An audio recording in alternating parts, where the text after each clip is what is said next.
Voice of America is being shut down. They're really corrupt and they're illegal. What they do is illegal. Trump just signed an executive order to dismantle the US Agency for Global Media, the parent organization behind VOA, Radio Free Europe, and Radio Free Asia. What do these outlets have in common? They exist to attack Washington's ideological enemies. Well, most Western media have their biases when reporting on China, but VOA is a whole different game. This isn't just about journalism, it's about waging ideological battles.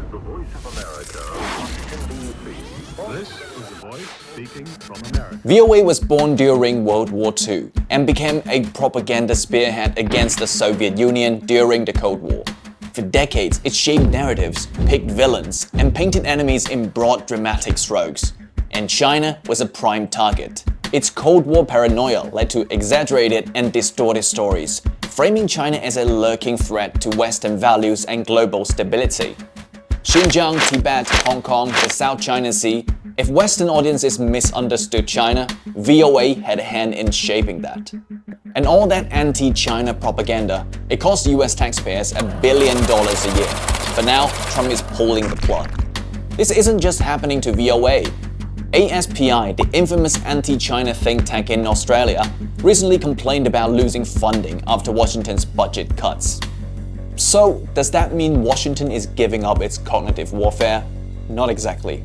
See, in the digital age, VOA's old-school tactics aren't working anymore. A single on-the-ground video on YouTube or TikTok can dismantle a carefully crafted narrative. A casual chat between two people on Red can do more to shape opinions than $1 billion media machine. People in the West are now seeing China for themselves, unfiltered, raw, and real. The carefully built iron curtain of public opinion is crumbling. And VOA is just too expensive, too outdated, and too easy to debunk.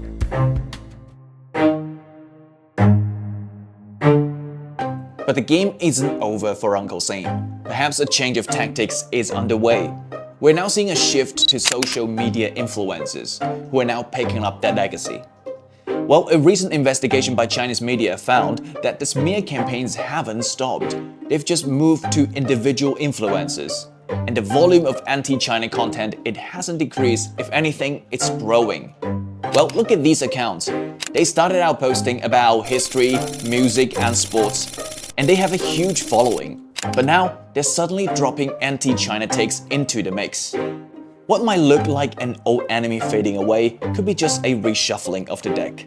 Still, as more Americans break through their information bubbles and see a multi-dimensional China for themselves, the outdated narratives pushed by the likes of VOA will eventually become what they were always meant to be, a joke.